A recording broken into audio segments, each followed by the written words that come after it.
ओम श्री सद्गुरु परब्रह्मणे नमः।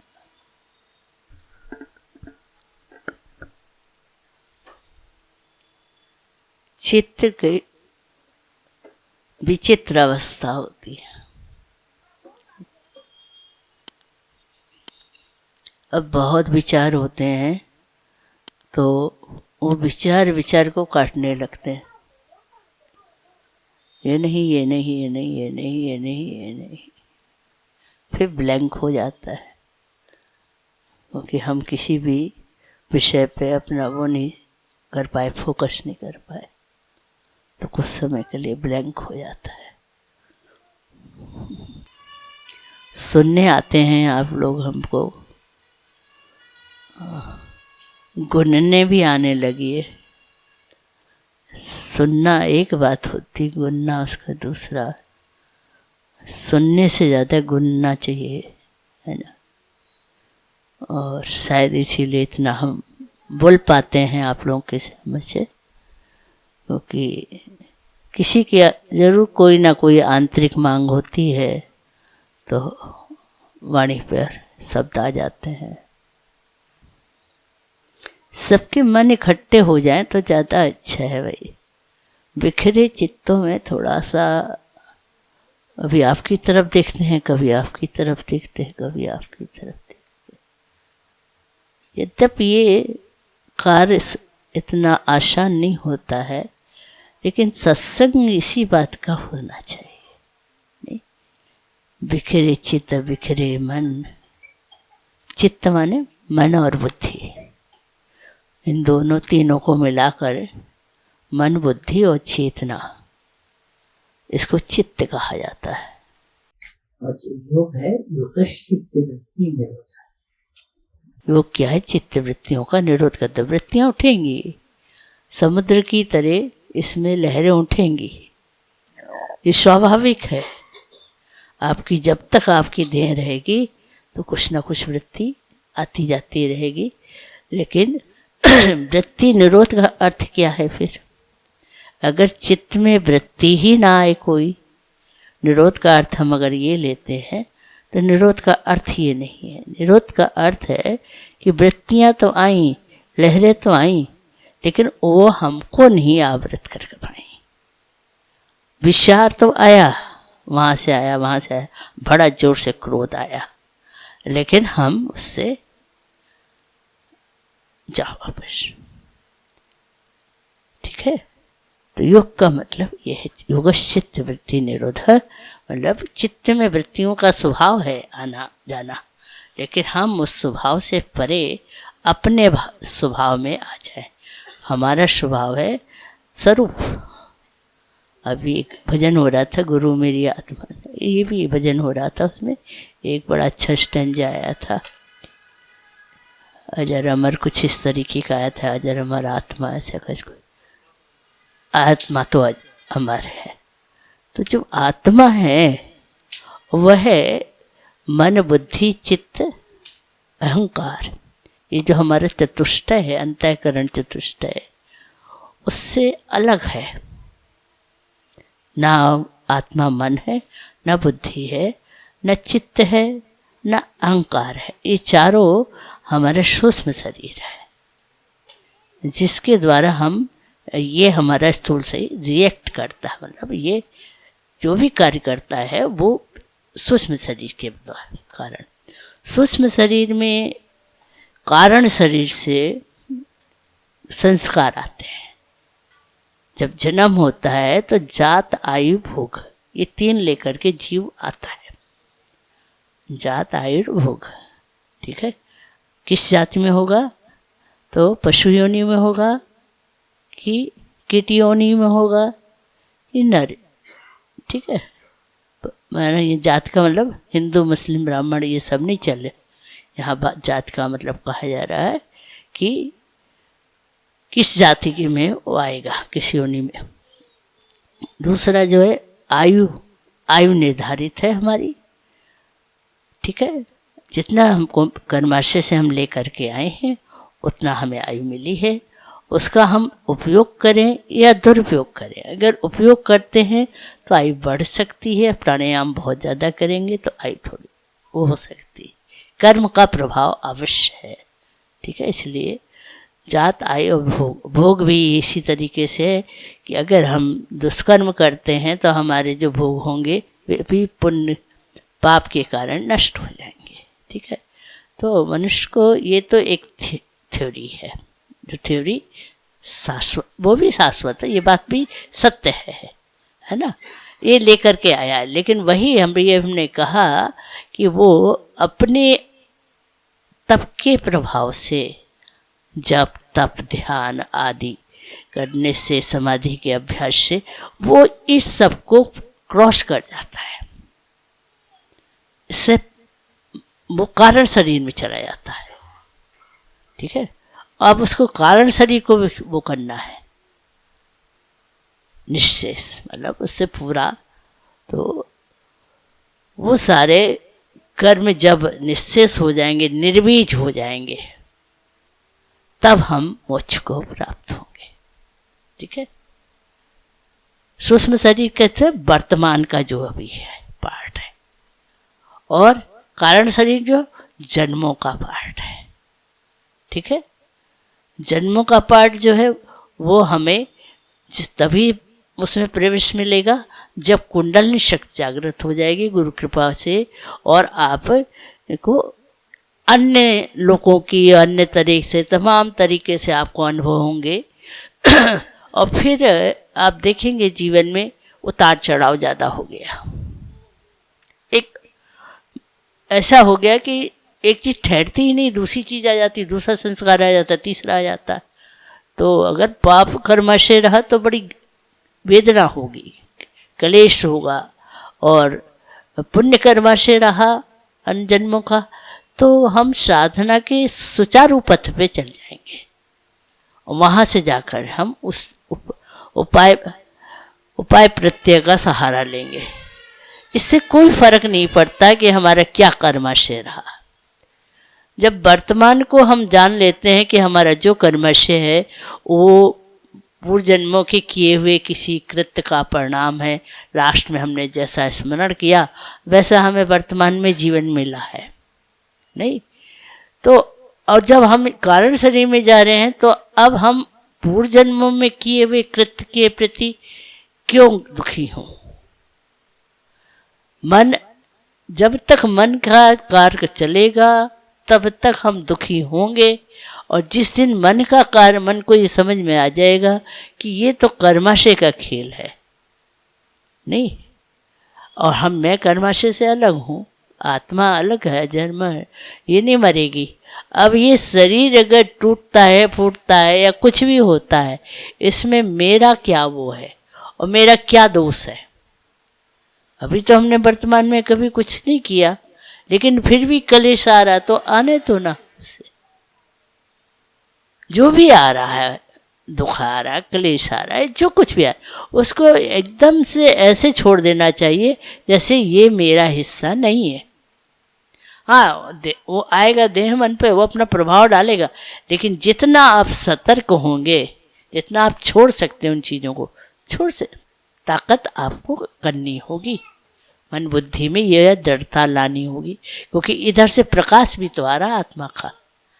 अब जब इधर से प्रकाश आने लगा तब तो ये घटा सब। तो अगर उसके बाद भी चलेगा ये आपका जो देहांतर, मतलब जो देह है, तब तक तो ये चलेगा ही चलेगा। अब इसमें आपको, अगर आप यहाँ पे उससे होकर के बैठ गए कलेश में, तो आपका रास्ता वो हो जाएगा। जल्दी जल्दी कर लो ना, जो है जैसा है जितना है उसके लिए उकता हो नहीं। एक हमें नारद जी की कथा याद आ गई इसी संदर्भ में, छोटी सी कथा है। नारद जी एक बार जा रहे थे तो एक भक्त था, वो बैठा हुआ था इमली के पेड़ के नीचे। तो उसने नारद जी को देखा, प्रणाम किया उसने नारद जी को। तो नारद जी को प्रणाम करके फिर नारद जी बोले से पूछा, आप कहाँ जा रहे हैं देवर्षि? तो उन्होंने कहा, हम बैकुंठ जा रहे हैं, नारायण के पास में। तो बोले, आप जा ही रहे हैं तो मेरा भी एक काम का है, कर दीजिएगा। बोले, बताओ। तो बोले, आप जो है बताइएगा पूछ लीजिए हमारे लिए कि हमको कब भक्ति प्राप्त होगी। तो बोले ठीक है, मैं पूछ लूँगा। आगे चले तो पीपल के नीचे बैठा था, अभी यही प्रश्न किया। नारद जी ने कहा ठीक है। अब लौट के आए, तो जब लौट के आए तो पता पड़ा कि पूछा उससे पीपल वाले ने, तो बोले कि भाई नारद, उन्होंने कहा कि जितने ये पत्ते हैं इस पेड़ पे उतने उसमें लगेगी। तो धम्म से बैठ गया। बोले तब तो हो गया, इस पेड़ के जितने पत्ते हैं इतने में तो कुछ भी नहीं, कितना हम कर पाएंगे। धम्म से बैठ गया, मतलब वो करके। और फिर जब पहुँचे इमली वाले के पास में, तो उससे कहा कि नारायण ने कहा है कि जितने इमली के पेड़ के पत्ते हैं उतने वर्षों में तुम्हारा हो जाएगा मोक्ष। वो नाचने लगा, उसने तो नाचने लगा वो तो आनंद में भर के। तो बोले कि तुम नाच क्यों रहे हो भाई, इतना कम है क्या इमली के पत्ते?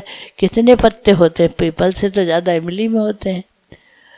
तो बोले कम से कम उन्होंने ये तो आश्वासन दिया है कि तुम्हारा मोक्ष हो जाएगा, इसलिए मैं नाच। और उसी क्षण उसका मोक्ष हो गया, उसी क्षण वो मुक्त हो गया। वो इतने वो हर्ष से नाचा कि उसी क्षण उसका पूरा गिर गया, अलग हो जाता है।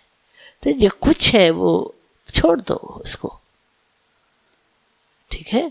हाँ, यही अध्यात्म की यात्रा जितनी सरल है उतनी सरल होती नहीं है, है ना।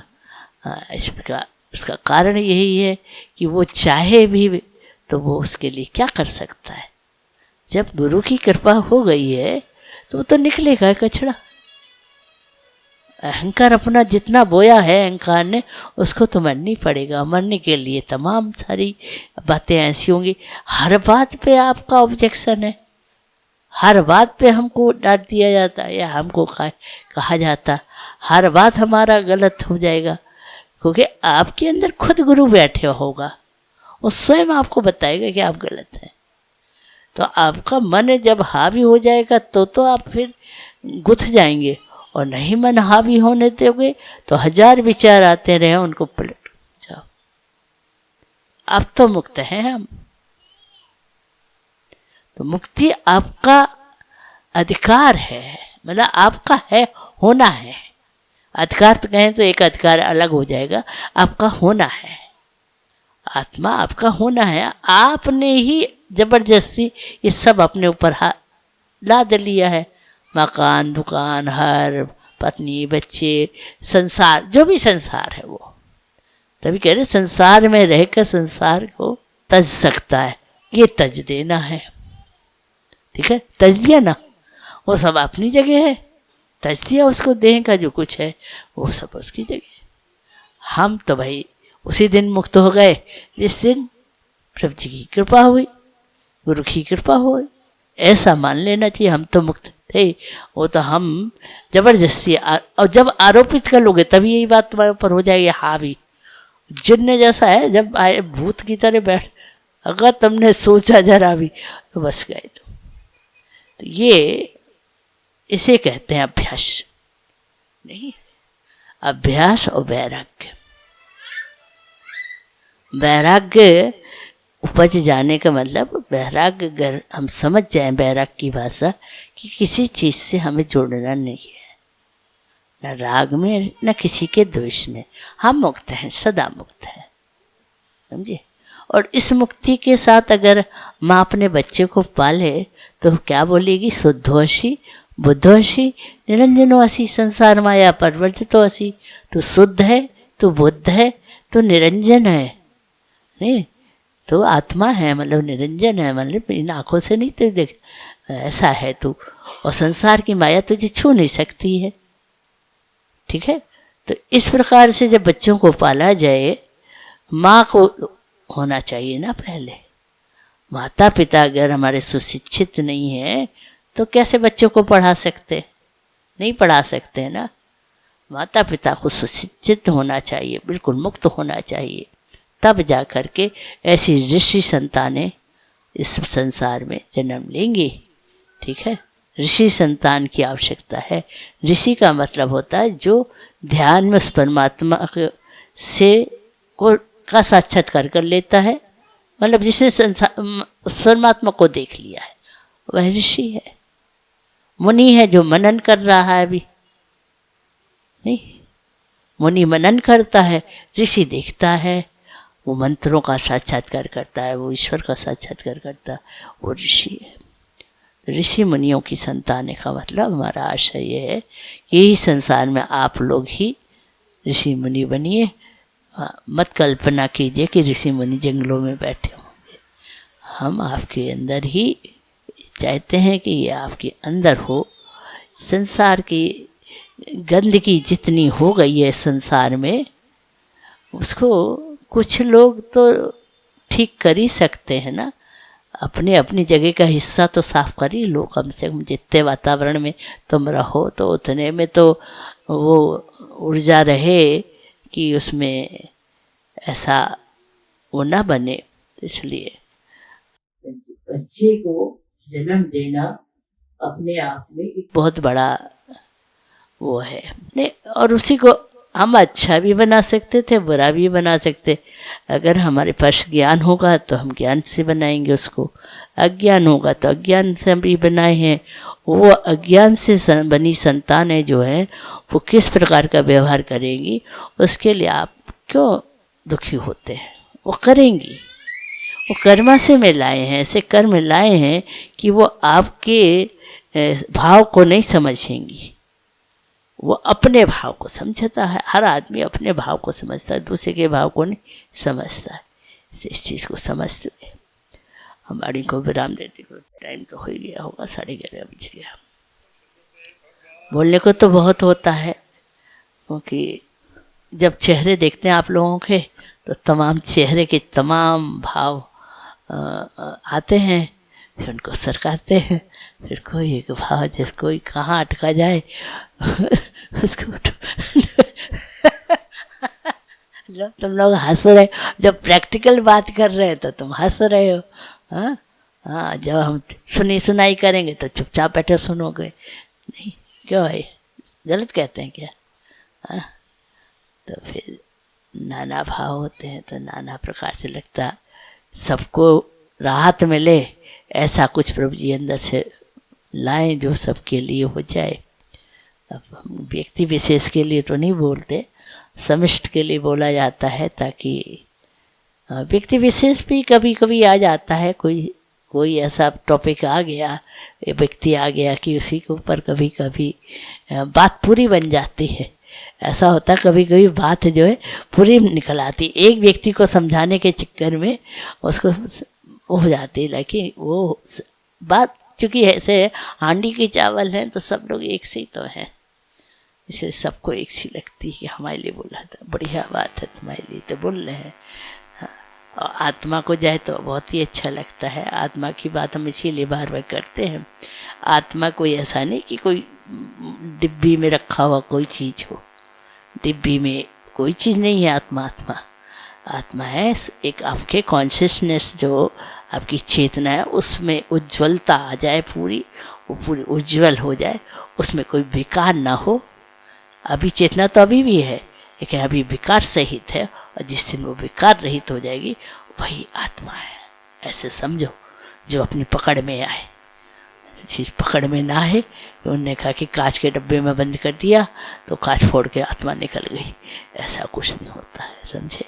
ऐसे सब बड़े बड़े लॉजिक चलते हैं, बड़ी बड़ी बातें चलती हैं चीज़ों में, लेकिन जो अपनी समझ में आए उसको पकड़ पाओ, वही चीज़ समझो, और उससे सरल रहता है। हम श्री प्रभु जी के चरणों में लगे रहते, धीरे धीरे कब हमारे अंदर चीज़ें बदलती गई पता ही नहीं पड़ता है, बदलती जाती। कल कुछ थे, आज कुछ हो गए, है नहीं?